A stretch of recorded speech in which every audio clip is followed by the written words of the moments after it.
मैं लिलुआ भट्टो नगर आनंद नगर से बोल रही हूँ। 17 तारीख को सुबह में मेरी मम्मी अचानक से पता नहीं क्या हुआ, वो बेहोश हो गई थी। उसके बाद हम लोग उनको मतलब बहुत हिला डुला रहे थे, कुछ आवाज़ नहीं दे रही थी, तो हम लोग उनको सत्यवाला हॉस्पिटल है हम लोग का हावड़ा जीटी रोड में, वहाँ हम लोग उनको लेकर गए सत्यवाला हॉस्पिटल में। वहाँ वो लोग एडमिट लिए। एडमिट लेने के बाद में सलाइन उलाइन दिए। देने के 10 मिनट बाद मेरी मम्मी ठीक हो गई थी।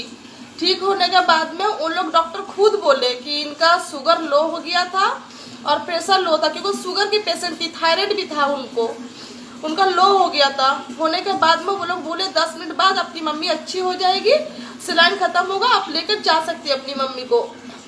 फिर हम लोग बोले ठीक है। तो फिर उन लोग अचानक क्या हुआ, वो लोग कुछ देर बाद वो लोग बोले कि जब लेकर आए हॉस्पिटल में अभी तो ऐसा हो रहा है तो इनका एक बार चेकअप कर लेते हैं।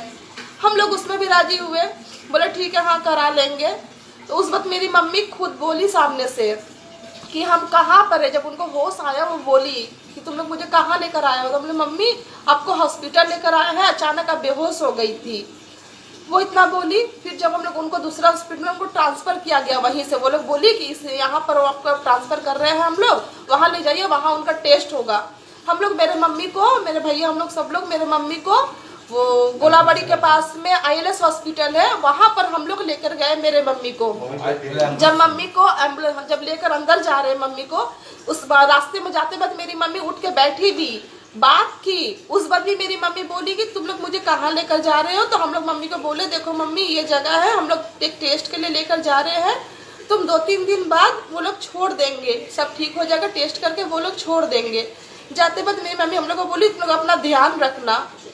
उसके बाद जो मम्मी मेरी अंदर गई, अंदर जाने के बाद में 17 तारीख के बाद से हम लोग को कोई खबर, मम्मी का कोई पता नहीं मिल रहा था, कुछ अता पता नहीं था। जाने के बाद में हम लोग कितना कोशिश कर रहे थे, मम्मी का कोई खबर नहीं मिल रहा था।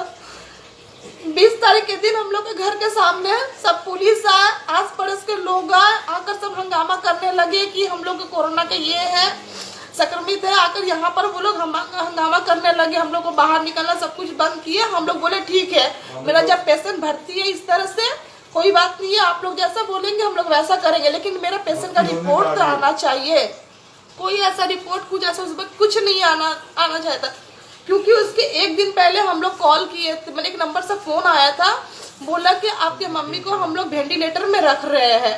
हम लोग पूछे क्यों, बोले कि उनका सांस का प्रॉब्लम हो रहा है इसलिए। हम लोग बोले कि सर वो तो उस समय ठीक थी, उनके तो प्रेशर का मतलब शुगर फॉल्ट हुआ था। तो बोले नहीं हम लोग दिए, बोले ठीक है कोई बात नहीं। उसी नंबर पे जब हम लोग 20 तारीख को जब पुलिस आकर यहाँ पर हंगामा किए, हम लोग कॉल किए, कॉल करने के बाद में वो लोग बोल रहे कि नहीं हम लोग यहाँ से कोई पुलिस कुछ नहीं भेजे हैं, आपकी मम्मी तो अभी भी मतलब वेंटिलेटर में हम लोग रखे हैं। इस तरह से बोलते बोलते यहाँ भी हंगामा लोग कर रहे थे, फोन पे फोन आ रहा था, सब नाम पूछ रहे, एड्रेस पूछ रहे, वो इतना हम लोग मतलब टॉर्चर हो रहे थे। उधर मम्मी के लिए बार बार पूछ रहे थे। अचानक से 12 बजे के करीब कॉल आया कि मेरी मम्मी नहीं है, डेथ कर गई। हम लोग पूछे सर क्या हुआ उनको, कैसे, बोले कि हार्ट अटैक किया। हार्ट अटैक पहले बोले वो लोग। फिर उसके कुछ देर बाद, आधा घंटे बाद हम लोग जब बोले जब हम लोग को मम्मी का ये भेजिए कीजिए, हम लोग यहाँ पर ऐसे ऐसे यहाँ पर हो रहा है। फिर वो लोग एक रिपोर्ट भेजे, उसमें पॉजिटिव दिखाया है कि उनको है। उसके बाद में वो लोग यहाँ पर पुलिस लोग, प्रशासन लोग, ये लोग सब आए थे, हेल्थ सेंटर के सब दीदी लोग, वो लोग बोल रही थी कि आपके फैमिली में भी हम लोग लेकर जाएंगे आप लोग सबको। हम लोग बोले हाँ हम लोग जाने के लिए राजी है। मेरा मम्मी का जब ऐसा हुआ, मम्मी को तो देख नहीं पाए, ना पॉटी दिया गया ना कुछ, हम लोग को देखने का कोई व्यवस्था नहीं हो पाया। उसके बाद में हम लोगों को भर्ती मतलब बोला गया कि हम लोग को पूरा फैमिली को ले जाएंगे। हम लोग 19 फैमिली थे, मम्मी मेरी 20 थी, वो तो डेथ कर गई, 19 फैमिली हम लोग थे। उसके बाद में हम लोग को बोला गया कि हम लोग को लेकर जाया जाएगा, क्वारंटाइन में रखा जाएगा, उसके बाद हम लोग का भी टेस्ट होगा, सब कुछ होगा। लेकिन सिर्फ मेरे पापा को और मेरी 3 भाभी, मेरे 3 भाई है, मैं इस घर की बेटी हूँ, मेरे 3 भाई है, 3 भाभी है, उनके सारे बच्चे हैं, सिर्फ लेकर गया मेरा पापा को, क्योंकि मम्मी डेथ कर गई, सिर्फ मेरे पापा को लेकर गया और मेरे 3 भाभी को लेकर गए। ले जाकर वो लोग क्वारंटाइन में बाली में पता नहीं कहाँ वो लोग रखे, कुछ पता नहीं है। मेरी भाभी फोन लेकर गई थी बोलकर, हम लोग भाभी से फोन में जानकारी ले रहे थे। ले जाने के बाद में हम लोग यहाँ सील है, पूरा अंदर बंद है, खाना पीना हम लोग का कोई चीज का मतलब आसपास के लोग को बोल रहे हैं कि आप लोग दीजिए कोई दुकान से, हम लोग आपको पैसा दे देंगे बाद में, या फिर ऑनलाइन लीजिएगा तो हम लोग दे रहे, जैसा जो हो। अभी हम लोग का परिस्थिति ऐसा है कि अब उस दिन के बाद से क्वारंटाइन में परसों दिन जो 20 तारीख को लेकर गए, उन लोगों को लेकर जाने के बाद में मेरे पापा को कल वहां से, मेरी 3 भाभी वहां पर है, और मेरे पापा को कल वहां से संजीवन बोलकर कोई हॉस्पिटल है, हम लोग को मालूम नहीं है वो कहाँ पर है, वहां लेकर गए हैं मेरे पापा को। लेकिन मेरे पापा का भी कोई खबर, कोई आता पता हम लोग को नहीं मिल रहा है। मैं आप लोग से हाथ जोड़कर विनती कर रही हूँ, प्रधानमंत्री, मुख्यमंत्री से सबसे हाथ जोड़ के विनती कर रही हूँ कि हम लोग अभी क्या है नहीं है, हम लोग अपना बाद में देखेंगे। मैंने माँ को तो खो दिए, प्लीज मेरा पापा कहाँ है, कैसे है उनका, आप लोग मुझे खबर दीजिए प्लीज, मैं जानना चाहती हूँ। पापा, मेरा मम्मी का तो सदा हाथ टूट गया हम लोग का, लेकिन मेरा पापा का तो खबर दे दे, फोन कर दे, कोई खबर नहीं मिल रहा है। सिर्फ हर सुबह से 10 से 20 बार जितना घर पे फोन है, सब फोन पे फोन आ रहा है, सिर्फ पूछे जा रहे हैं वो आपके कौन है, वो आपके कौन है, अजय साहब कौन है, सूरज साहब कौन है, सिर्फ फोन पे फोन से पूछा जा रहा है, बस सिर्फ इतना वो लोग खबर ले रहे हैं। लेकिन जब हम लोग पूछ रहे कि मेरा पापा के बारे में कुछ बताइए, कुछ नहीं बता रहे। मम्मी को तो खो दिए, लेकिन प्लीज मेरे पापा कैसे ऐसे, मेरे पापा का खबर एक बार दिला दीजिए। 3 भाभी तो अभी क्वारंटाइन में है, उन लोग के पास फोन है, खबर मिल रहा है, लेकिन मेरा पापा कहाँ गए, कहाँ लेकर गए, वो लोग कुछ नहीं पता है। प्लीज मम्मी को ले जाने के आगे हॉस्पिटल में डॉक्टर ने बोला कि लेके जाइए इसको, जो सुस्त है, उठ के आए हैं, बैठ के आए हैं। मम्मी को कहा हॉस्पिटल के अंदर ले जाने के आगे तो वो पुलिस ने बैठ मम्मी आई है, मम्मी को बोली कि आप ले जाइए मम्मी को, अपने मम्मी को, आपका मम्मी सुस्त है, आपका मम्मी को कोई तकलीफ है, कोई तकलीफ नहीं है, ले जाइए। फिर एम्बुलेंस वाला ड्राइवर लोग जबरदस्ती लोग अंदर घुसा दिया, बोले इसको अंदर लेना पड़ेगा आपको।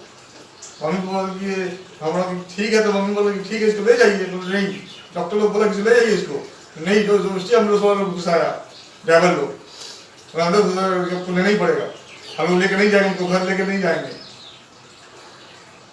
उसके बाद मेरा मम्मी हमसे बात भी की, बेटा गर्म पानी पीना और कुल्ला करना अच्छा से और ठीक से रहना। और मेरी मम्मी हाथ में अपने हाथ से सिलाई पकड़ के लेके गई, जीव भूल चिवेर अपने से बैठी है। जब मम्मी को लोग डेट करके जब पॉजिटिव बोला, सब लोग आए यहाँ पर हंगामा किए ले जाने के लिए कि ले जाएंगे, ये कर देंगे, तो लेकर गए तो हम लोग को तो सबको लेकर जाना चाहिए था ना, कि हाँ हम लोग तो सब टच में थे, सबको लेकर जाना चाहिए था। सबको नहीं, सिर्फ मेरे 3 भाभी और पापा को लेकर गए, और ले जाने के बाद में वहाँ 2 दिन तक थे। कल मेरे पापा को वहाँ से वो लोग ट्रांसफर किए संजीवन हॉस्पिटल बोले, लेकिन कहाँ है क्या है, कोई नंबर, कोई अता पता। नेट से हम लोग निकाल कर संजीवन हॉस्पिटल में फोन भी कर रहे हैं, बताइए, बोले हम लोग ऐसा कुछ नहीं बता सकते, यहाँ ऐसा कौन क्या है नहीं हम लोग नहीं जानते, अब अपना कहीं और से पता कीजिए। इस तरह से हम लोग को बोला जा रहा है। मानते हैं कि अभी ऐसा परिस्थिति है, लेकिन अगर घर के किसी भी सदस्य अगर हॉस्पिटल में भर्ती होता है, आप लोग मिलने नहीं दे रहे, वो मैं समझ रही हूँ इस परिस्थिति में, लेकिन ये तो व्यवस्था होना चाहिए ना कि घर के लोग कैसे हैं, नहीं, उन लोग को एक बार ये खबर मिलना चाहिए, ये तो कम से कम करना चाहिए। लेकिन ये आप लोग कोई चीज का नहीं हो रहा है, ये प्रशासन का ये चीज बहुत गलत है, ये हम लोग को खबर देना चाहिए, क्योंकि हम लोग एक जन खो चुके हैं, ये दूसरा जन पापा जाने के बाद अब नहीं लगता कि मेरे पापा लौट के आएंगे, क्योंकि वहाँ पता नहीं क्या इलाज कर रहे हैं वो लोग। ये हम लोग तो वीडियो में बहुत सारा चीज देख रहे हैं कि किस तरह से एक बॉडी है, वहाँ पे दूसरे लोग भी मरीज पड़े हुए हैं, इलाज कैसा क्या हो रहा है, नहीं हो रहा, कुछ समझ में नहीं आ रहा है। कोई इंसान सुस्त भी अगर होगा तो वहाँ जाने के बाद तो वो लोग तो और क्या, वो लोग बीमार रहेंगे, क्या होगा कुछ समझ में नहीं आ रहा है। क्वारंटाइन में भी मेरी 3 भाभी है, वो लोग भी ठीक से नहीं है, वहाँ पर भी उन लोग को प्रॉब्लम हो रहा है, कपड़ा से, खाना से, हर चीज में प्रॉब्लम हो रहा है। यहाँ से हम लोग घर से कपड़ा भेजने का व्यवस्था करवा रहे थे, उसके लिए भी पुलिस प्रशासन सबको कॉल कर रहे थे कि आप लोग उठाने का तो उठा कर लेकर चले गए भाभी लोग को, लेकिन उन लोग का जो कपड़ा है पहनने का, ये वो जो हम लोग देना, वो लोग वहाँ से मांग रही है, उन लोग की जरूरत की चीजें हम लोग से फोन करके जो मांग रही है, वो चीज कौन लेकर जाएगा। आप लोग तो हम लोग को सील कर दिए, इस रूम में हम लोग को बैठा कर बंद कर दिया, लेकिन उन लोग को वो सामान कौन पहुंचाएगा। सबको कॉल कर रहे थे, कोई किसी का कोई आता पता नहीं था, कोई खबर नहीं, हम नहीं जानते, सब बोलते हम नहीं जानते। हम लोग उठाने के समय तो आप लोग सब आ गए, कर लिए, और सिर्फ 4 जन को उठाकर आप लोग का काम हो गया। और इतना फैमिली, हम लोग घर में 14 फैमिली है, ये छोटे छोटे बच्चे हैं, ये 5 साल की, एक 4 साल की बच्ची अभी सोई हुई है, सब मम्मी मम्मी कर रही है। इन लोग की मम्मी, तीनों की मम्मी सब हॉस्पिटल वहाँ क्वारंटाइन में है। ये लोग इतने छोटे छोटे बच्चे सब, ये देखिए, ये 6 साल का बच्चा है, ये है 7 साल का बच्चा। ये लोग अगर इस तरह से रहेंगे, इन लोग को मुझे संभालना करना पड़ रहा है। पर ये लोग मम्मी मम्मी कर रही है, इन लोग मैं कहाँ से लोग की मम्मी ला कर दूं अभी। तो इन लोग ऐसा व्यवस्था करना चाहिए ना कि सब हम लोग टच में थे, हम लोग को सबको लेकर जाना चाहिए था, सब टच में थे। ये लोग क्या प्रशासन क्या कर रही है लोग। और एक बार सिर्फ बहुत बोलने के बाद में, पुलिस को बहुत बोलने के बाद में कि हम लोग का खाना यहाँ पर चावल आटा मेरी मम्मी हम लोग को लिए रख के करके गई थी, लेकिन और भी सामान होते हैं जैसे आलू हुआ, बच्चे लोग बिस्कुट मांग रहे खाने के लिए, दूध मांग रहे, बिस्कुट मांग रहे, दूध मांग रहे। इन लोग का अब हम लोग को तो साफ सुथरा रखना पड़ेगा, घर की जो छोटी मोटी जो सामग्री है ये लोग वो लोग मांग रहे, कर रहे हैं, साबुन, डेटॉल लोग नहाने का सरफ, ये सब चीज हम लोग मांग कर रहे हैं। तो हम लोग को कुछ नहीं ये हो रहा है। सिर्फ हम लोग को पुलिस बहुत बोलने के बाद में हम लोग जो सामान मांगे तो हम लोग बोले कि हम लोग का चावल आटा नहीं लगेगा, हम लोग अभी है घर पे, हम लोग जो जरूरत की चीज, बच्चों की चीजें हैं जो लोग मांग रहे हैं वो आप दीजिए अभी। फिर भी वो लोग सिर्फ आटा, चावल, दाल और आलू दिए है, उसमें पूरा कीड़ा लगा हुआ था। उसके बाद से फिर वो लोग और कुछ नहीं किए, कोई खबर नहीं है। आप लोग से हाथ जोड़कर अभी एक ही विनती है कि मेरे पापा कहाँ है, प्लीज वो हम लोग को पता करके हमारे नंबर पर कॉल करके बताइए प्लीज। इस वीडियो को बहुत वायरल लिलवा थाना में किसी भी जगह पे, हम लोग लिलवा थाना में, लिलवा भट्टो नगर, आनंद नगर में रहती हूँ, कैसे भी है वो लोग से बोलकर मेरे पापा का सिर्फ पता लगवाइए और बताइए। लिलवा थाना से मेरा पापा का आधार कार्ड लिया गया है, हाँ, लेने के बाद बोले उनको वहाँ भर्ती करना है। उसके बाद उनको कोई पता नहीं है, फिर कोई फ़ोन नहीं उठा रहा लिलवा थाना से कि कैसा है नहीं है मेरे पापा, हाँ, नहीं हम लोग से कोई बात करने दिया जा रहा है पापा से। पापा कहाँ है, किस जगह हम लोग को नहीं मालूम है। आप थोड़ा छिपा करके पता करिए कि कहाँ आप लोग मेरे पापा है। मेरा सरकार से गुजारिश है, आप लोग देखिए मेरे पापा कहाँ है। और ये वीडियो को बहुत वायरल कीजिए।